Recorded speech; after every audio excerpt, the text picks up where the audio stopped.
This video is brought to you by my brand new two-part art portraiture series. Steph's making a list and checking it twice, so head on over to the link in the description to find out if she's naughty or nice. Welcome fellow photographers and maybe fellow watch lovers. Today I wanted to talk to you about shooting and dealing with reflections essentially. Now I was inspired to do this because I have in a particularly special watch. Thank you to my friend E for making that possible. And I wanted to take photos of it for myself, and I got to think that this is something I'm often asked about. How do you deal with reflections? And I think there's a lot of different points that come out of this that are well demonstrated with watches. So I thought, let's jump in. Now I've got a top-down camera going throughout this, so I thought I'll be able to show you a little bit of what's going on. We've got, let me just show you kind of, first of all, there's 4 points that I want to talk through that are about watches and watch photography, but it's about all photography really. So whatever you're shooting, even if it's not highly reflective surfaces, I would recommend that this is useful for all photographers. So to give you an idea of why watches in particular are quite interesting to shoot, and I would firstly recommend carry lens wipes because these are really helpful. You always have fingerprints on them, so when you go to get high-res stills, you'll want to give them a nice wipe off. So the thing that makes watches kind of, the design of them anyway, interesting to people, and what makes different watches kind of come to life under the light is the different facets and different polishes and angles that the watches have. And it can create a really interesting challenge. So this guy is an aventurine dial Omega Speedmaster. This one actually is mine. I really like this watch. One thing I don't love about it though is that it's incredibly thick, way thicker than you would anticipate from pictures. And you'll note there the front and back of this watch have a big bubble in the case back, and the case front, which means you really need to think about the distance from the glass surface, which is where you get those reflections show up, to the dial, and what that means for where you're going to position the light and what light and shadow you're potentially going to be casting, as well as any reflections. The aventurine is also a very reflective surface. Next up, this guy is kind of maybe the most iconic design. A Rolex, and if you have a Rolex that has the date window, then you have this little cyclops on it.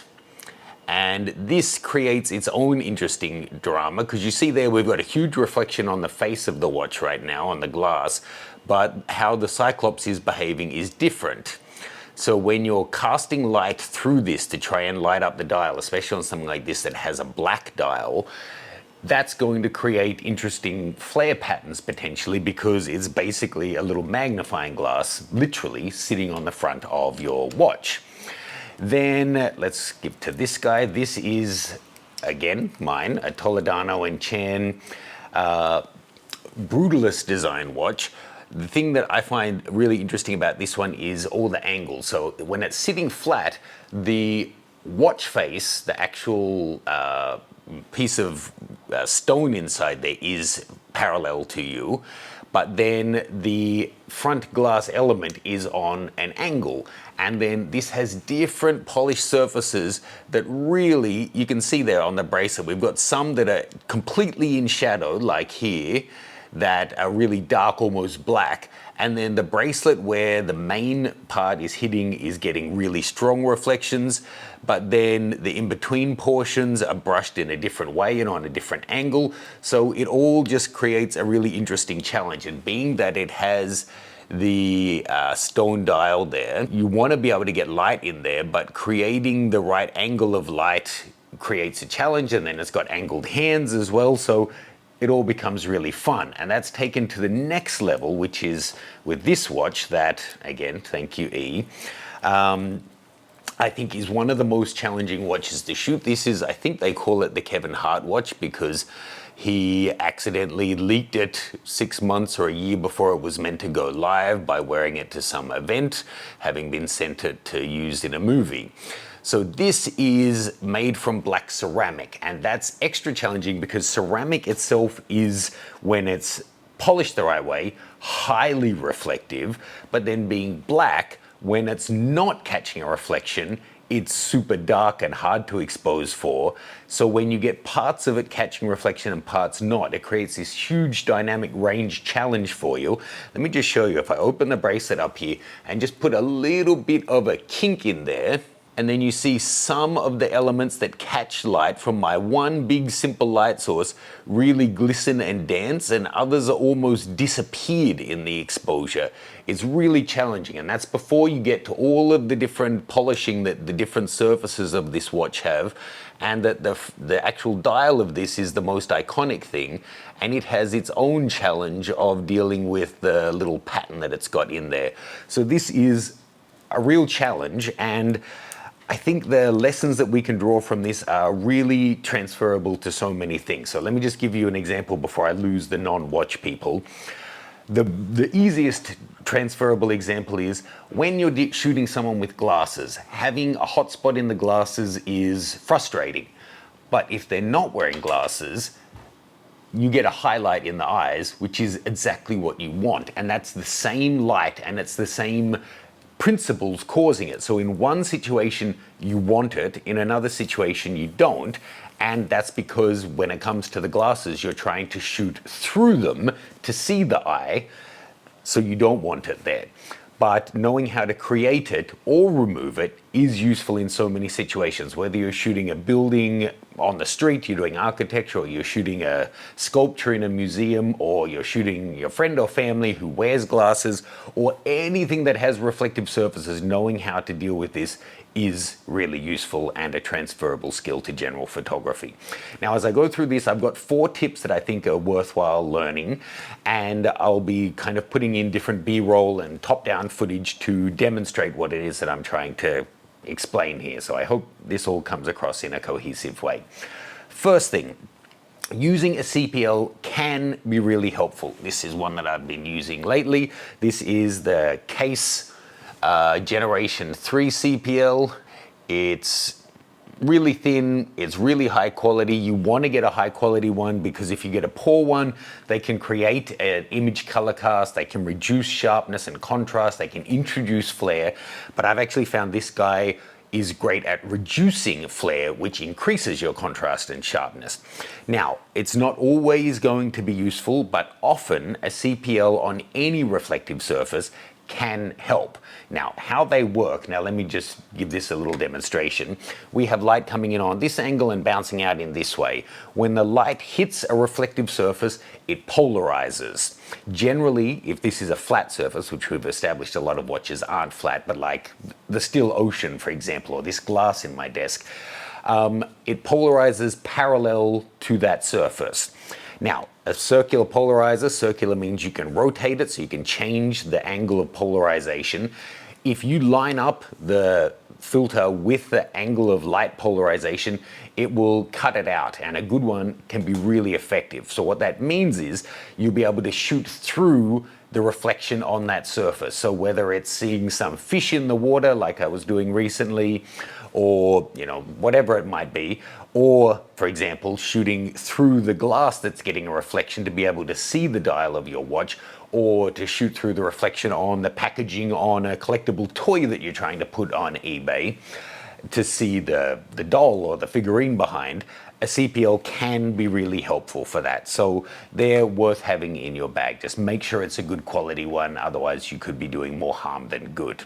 The second thing is using a diffused light source. Now again, this is something that is applicable to general photography. If you don't know, a small light source versus a big light source, a small light source gives you hard light and hard shadow, and a big light source gives you soft highlights and soft shadows. What that means is a small light, and it's all relative, like so this light is pretty big to the watches, it's much bigger than them, and it's kind of relative to your object and how it looks to your object. So from back here it's big, but when I get it right up here on the watches, it's gigantic. But it's not as big as the giant light that's currently lighting me. So the bigger the light, the softer the highlights and shadows, which means the brightest part to the darkest part, there's less of a tonal range, so it's easier to control in your shot.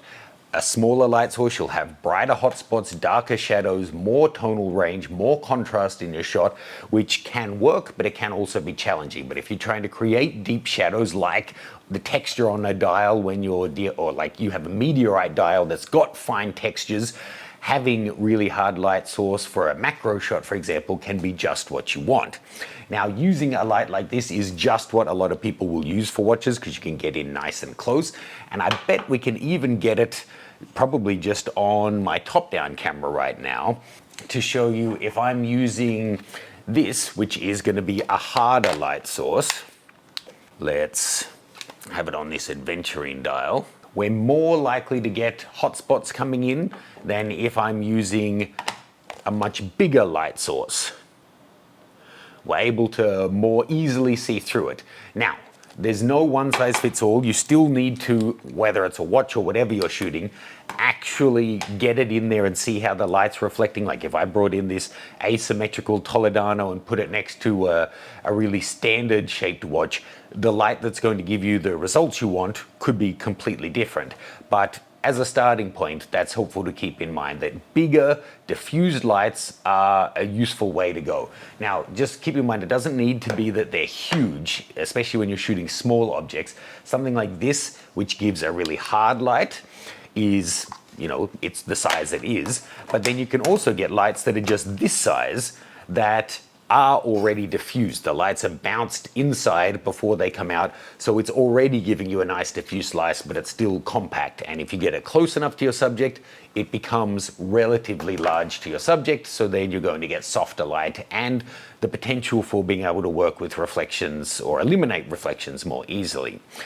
And the third point, and this I think is the most critical one, is about angles. And this is another one that's transferable in so many different ways to all of photography.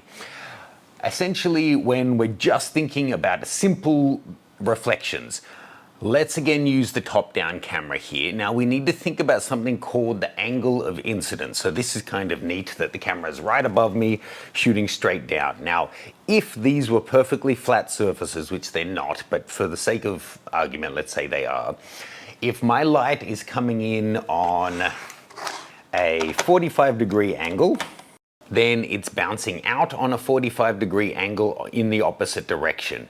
And that's going to create, based on all the different variables at play, an angle of reflection. And if our lens is catching that or in that path, we're going to get a reflection. So essentially what we can do is, if we, to show you, if we put it more on, you know, if we have it more on angle with that camera, it's coming in really acute angle and out on an acute angle, the chance of our lens catching that is really high.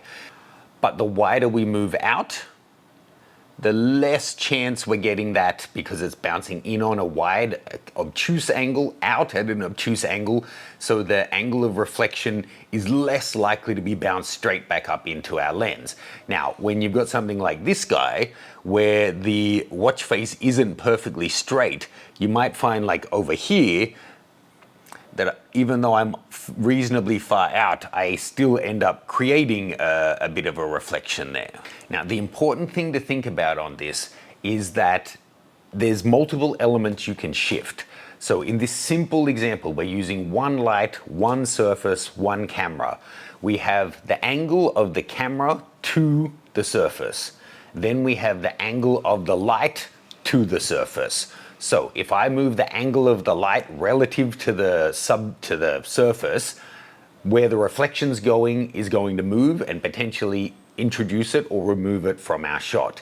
If I move the camera's angle without moving the other two, I can do the same. If I leave the light and the camera where they are but move my object, I change that reflection angle, and again can play with what's happening if I'm including it, excluding it, or where I'm putting it in the overall shot. So think about you're photographing some Etruscan vase in a museum and it's behind perspex and it's being lit by a window or a light in the room. You can't move the perspex, you can't move the light. What you can do is move your angle on it until you eliminate all of those reflections. That's assuming you want to include the perspex and the box in it. If you want to just get right up against the box and eliminate, just shoot through it and only have the vase, that's a different tutorial, which I'm happy to discuss. If you're interested, let me know as a comment. But that is something that can be applied to so many areas of photography. Think about portraiture. I shoot a lot of artistic and implied portraiture, and you want it to be sensual and provocative, but not gratuitous, right? So small angles can make a huge difference. And in that case, we have our subject, which is certainly not one surface there. It's curved and multiple surfaces, right? And often multiple light sources. The lights introduce another variable, which is where am I putting my highlights and my shadows. So by putting a shadow where you don't want the camera to see, that's an effective technique. Then by changing either their pose, I change what I'm seeing or not seeing, by changing the direction of light, as I mentioned, or by changing my camera angle. Often just moving your own camera angle is the best way to get exactly what you do and don't want in your composition, because it can be easier than explaining to your subject where you need them to go. So that's something to think about if you're going to go the step beyond this and actually do macro photography, where you want to get right in details on the stone or on the dial, that creating those shadows can be part of the fun. And that brings us to point 4, which would be, I think, the second most important after angles, which is you don't need to remove all reflections. In the same way you don't need to remove all shadows from your shots necessarily. Having highlight information, which is essentially what your reflections are, gives you information about the curvature and the shape and the relative size of the different aspects of whatever it is that you're shooting. So by including on this watch some of the shadows, you see how we've got that highlight around just around the very front one of the octagonal bezel. That can be a really cool way to give an idea, or we've got that one dancing around the edge there now. A really cool way to give an idea of exactly what is going on with the watch, what the different surfaces are, how it's shaped, how it's curved. And you see we're doing all of that with one light source. If you start to get more complex and add multiple light sources, you can create really interesting and dramatic results that help tell your audience a lot about the shape of it. So there we're getting the whole light reflected in the front. By moving my angle ever so slightly, I can position that off the watch face, but still get a good exposure on the dial, still get some interesting highlights on the bezel. Don't think about that it needs to be all uniform, flatly lit with no reflections. Playing with shooting subjects through glass and including some reflections can actually be a really cool technique, and including highlights, shadows, and reflections intentionally and selectively, even when you're shooting highly reflective surfaces, can be a great way to elevate shots from being basically a museum documentary style where it's just this is it, to being something that's actually created and reflective of the way you want your work to be seen, which is something unique, I imagine. Let me know any questions you have about all of this. If you want to get more into the macro side of things, I actually have a Macro 101 course that runs you through the gear and the basic principles to start taking ultra close-up images.